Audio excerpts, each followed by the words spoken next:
Faya ayyuhal muslimun ittaqullah.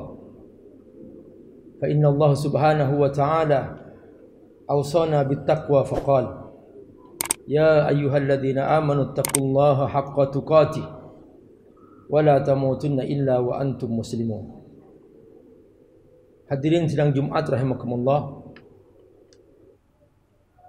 Manusia terbagi dua. Pertama, yang beriman. Yang kedua, yang kafir. Yang beriman adalah orang-orang yang berkomitmen ikut Allah dan mencontoh Rasulnya.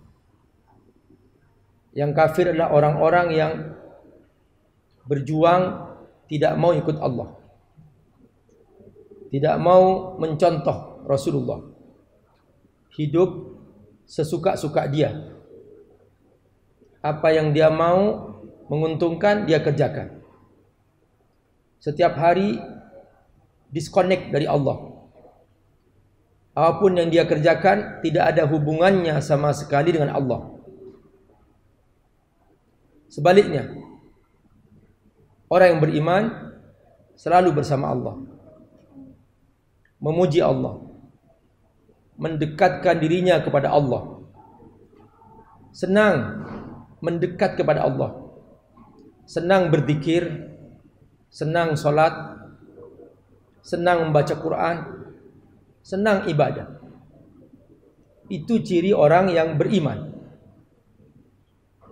Kalau ada orang mengaku beriman, tetapi dia merasa keberatan mentaati Allah, tidak senang sholat, tidak senang puasa, tidak senang baca Quran, tidak senang menutup aurat, berarti dipertanyakan imannya.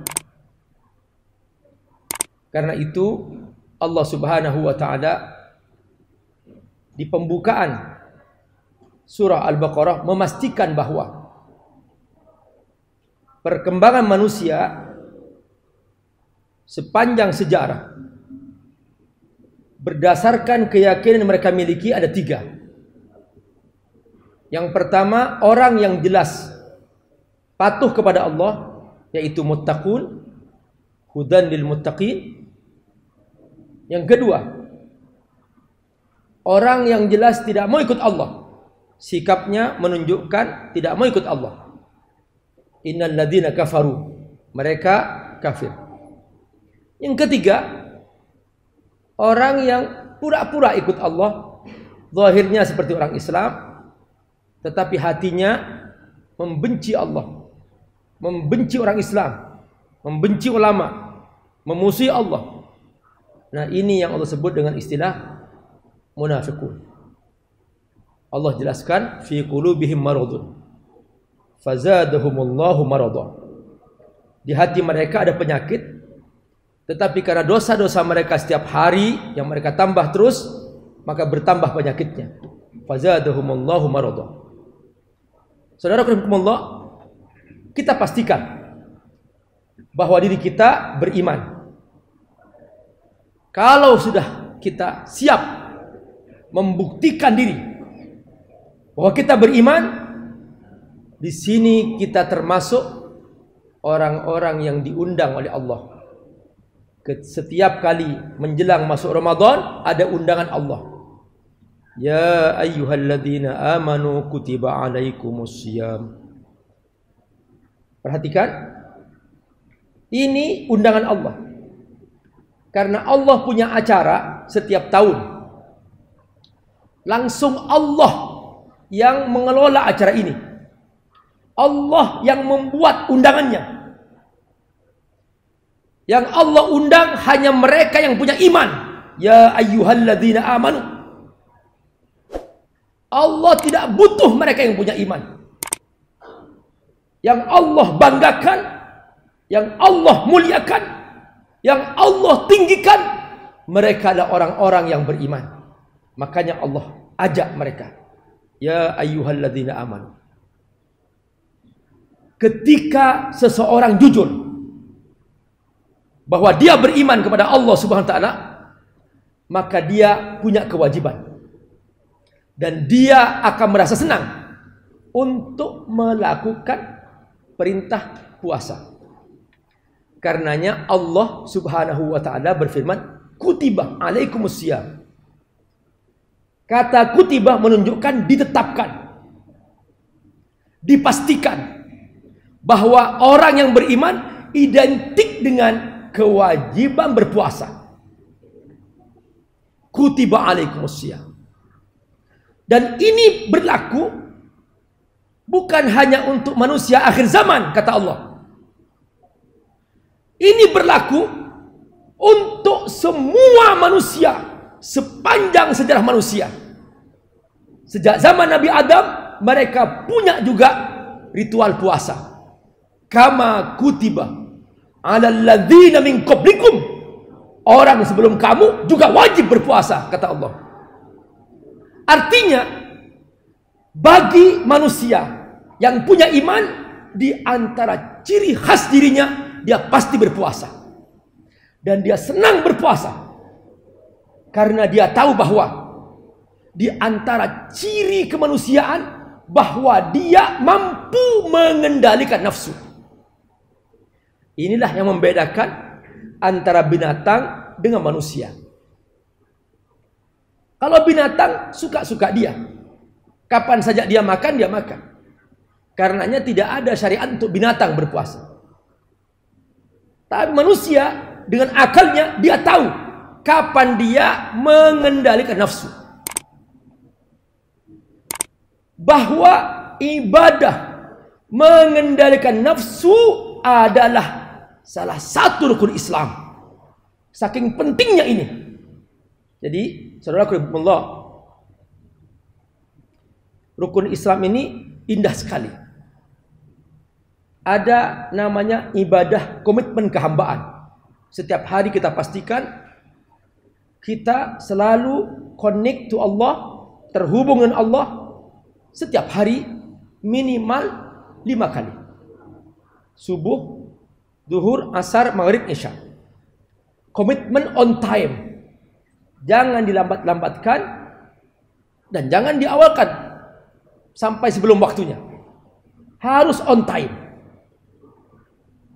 On time dan benar bahwa kita hadir di situ. Makanya di antara ciri sholat berjamaah, dia di masjid. Sehingga dia benar-benar memastikan diri bahwa dia hadir dalam kondisi waktu sholat tiba. Komitmen kehambaan harian. Yang kedua, ada ibadah qat'ut ta'alluq bid dunya bil mal. Ibadah menghancurkan ketergantungan kita terhadap benda-benda. Bahwa kita bergantungnya kepada Allah. Bahwa kita tidak pernah bergantung kepada benda. Inilah zakat. Maka kita wajib berzakat. Bahwa seorang muslim tidak boleh keberatan untuk mengeluarkan hartanya untuk berbagi. Karena yang membuat dia hidup bukan benda, tapi Allah Subhanahu wa taala. Ibadah yang ketiga adalah saudarakumullah, dia adalah mengendalikan nafsu. Inilah dia puasa. Perhatikan, puasa, kendalikan nafsu. Yang keempat adalah haji. Dia siap sami'na wa ata'na, siap ikut Allah, terserah Allah, disuruh pindah-pindah. Makanya ibadah haji intinya adalah pindah dari tempat ke tempat. Kesiapan pindah dari tempat ke tempat. Dalam ibadah haji tidak ada rukun, baru bacaan tidak ada. Jadi seandainya ada orang, dia pergi haji, tidak bisa baca apa-apa, dia hanya baca istighfar, sah hajinya. Yang paling penting dia siap pindah ke Miqat. Dari Miqat pindah lagi ke Mekah, tawaf. Selesai tawaf pindah lagi ke tempat sa'i, mas'a, Safa Marwah. Dari mas'a tahallul. Pokoknya sami'na wa ata'na, siap ikut Allah. 8 Dzulhijjah tarwiyah pindah ke Mina. 9 pindah ke Arafah. malamnya pindah ke Mina, paginya pindah ke Mina, terus untuk melempar jumrah Aqabah. Malamnya pindah ke Muzdalifah, paginya pindah ke Mina untuk lempar jumrah Aqabah. Di Mina mabit 3 hari, 4 hari, di situ melempar ula, wusta, Aqabah dan seterusnya. Setelah itu pindah lagi ke Mekah. Kesiapan sami'na wa ta'na. Itulah ibadah haji. Nah, ibadah puasa ini ibadah mengendalikan nafsu. Pastikan bahwa kita berhasil. Jangan sampai diperbudak oleh nafsu. Bahwa seseorang dikatakan bertakwa ketika dia berhasil menjadikan dirinya imaman lihawahu. Imaman lihawahu. Ketika dia berhasil menjadikan dirinya imam bagi hawa nafsunya. Kalau orang tidak beriman, mereka menjadikan hawa nafsunya imam. Tapi orang beriman, dia menjadikan dirinya, akalnya, hatinya sebagai imam atas hawa nafsunya. Maka dia tidak pernah dikendalikan nafsunya, tapi dia berhasil mengendalikan nafsunya. Inilah inti ibadah puasa. Puncak dari kehambaan ketika sang hamba masuk Ramadan dan dia sudah berhasil mengendalikan nafsunya, sampai-sampai yang halal sekalipun, air halal dia minum, makan dia halal, sama istri halal, tapi dia kendalikan. Maka disitulah dia merasakan puncak kelezatan kehambaan bersama Allah Subhanahu wa ta'ala. Nah, kehambaan ini ditunjukkan dengan dia banyak membaca Quran. Karena itu ibadah Ramadan identik dengan Al-Quran. Syahrul Ramadan alladzi unzila fihi al-Quran hudan linnasi wa bayyinatin minal huda wal furqan. Bulan Ramadan, bulan Al-Quran. Dan ini yang dicontohkan Rasulullah SAW. Begitu masuk Ramadan, Rasulullah SAW berduaan dengan malaikat Jibril membaca Quran. Para sahabat ikut. Setiap hari mereka membaca Quran. Yusma' min buyutihim sautun kadawin nahl. Terdengar di rumah-rumah mereka suara mendengung orang baca Quran. Suasana kota Madinah indah sekali. Orang-orang baca Quran seperti suara lebah. Setiap saat, setiap detik membaca Quran. Maka jangan heran ketika para ulama kita menunjukkan betapa dahsyatnya mereka. Tiba-tiba hatam sekali dalam sehari, tiba-tiba hatam 2 kali dalam sehari. Itu biasa bagi mereka. Karena apa? Mereka tahu bahwa ini bulan Al-Quran. Dari sini aku mencapai puncak indahnya iman kepada Allah, yaitu la'allakum tattaqun. Maka orang yang masuk Ramadan tidak pernah baca Quran, maka dia seperti orang makan tapi tanpa garam. Silahkan masukkan semua bumbu di situ, tapi tanpa garam, makanan itu hambar sama sekali. Sama orang yang masuk Ramadan tidak pernah baca Quran, tidak menikmati hari-hari Al-Quran, maka dia seperti seseorang yang dia makan tapi tanpa garam, maka tidak mencapai la'allakum tattaqun. Begitulah hakikat Ramadan sebagai satu kesatuan tak terpisahkan oleh Allah Subhanahu wa taala, digandeng dengan Al-Quran. Bahkan puncaknya puncak Ramadan, yaitu malam Lailatul Qadar, Allah juga hubungkan dengan indahnya Al-Quran. Inna anzalnahu fi Lailatul Qadar. Begitulah Allah menunjukkan bahwa indahnya malam Lailatul Qadar adalah karena Allah Subhanahu wa taala menurunkan di dalamnya Al-Quran. Maka artinya apa? Kalau sudah masuk Ramadan, perbanyak membaca. Kalau ingin paham nanti di luar Ramadan, sibuklah, silahkan membaca tafsir di luar Ramadan. Ketika masuk Ramadan, silahkan fokus memperbanyak membaca sebagai zikir kita. Karena apa? Karena di situ indahnya kita bersama Al-Quran. Pahamnya nanti. Fokus pada membaca dulu. Karena banyak orang yang dia tidak fokus membaca, akhirnya apa? Hatam juga tidak, paham juga tidak. Lebih bagus dia fokus pada membaca. Dengan seperti itulah yang dicontohkan oleh para pendahulu kita. Mereka senang sekali menghatam Al-Quran. Khatmun bin nahar, mereka hatam di siang hari. Wa khatmun bil lail fi salatihim, mereka hatam di malam hari dalam salat-salatnya. Itulah hakikat takwa di Ramadan. Dan dengan ini insya Allah kita menjadi pribadi yang bertakwa. Dan kita tahu bahwa HP yang kita pegang ini harus ada softwarenya, namanya Android. HP tanpa software maka dia hanya casing dan tidak ada gunanya. Ternyata Allah telah memastikan bahwa manusia ini hidup karena ada softwarenya, dan software manusia adalah Al-Quran. Wa kadzalika auhayna ilaika ruhan min amrina. Ruh manusia Quran, kata Allah. Ketika manusia tanpa Quran, maka dia seperti HP tanpa software. Maka dia wujuduhu ka'adamihi. Dia ada, tapi tidak ada maknanya. Karena dia tidak punya apa-apa.